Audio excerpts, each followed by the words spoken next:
How to remove Gmail account on Facebook. Hi everyone, this is Kate here and welcome back to the channel. And in today's video, we will learn how we can remove Gmail account on Facebook. So without further delay, let's get started with this video.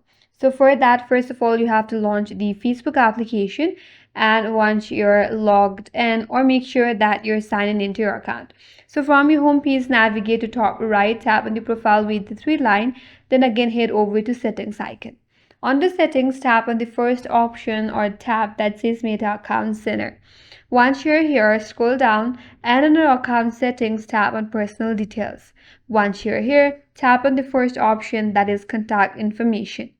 Then you have to select your Gmail. Once you land on this page here, it says you have added this email to this account. So once you confirm it to delete, tap on delete email and then confirm it, and with that, the Gmail account will be removed. That's it. That's all for today's video. Hope this video was helpful, and if you're new to our channel, consider subscribing. Thanks for watching and stay tuned for more videos.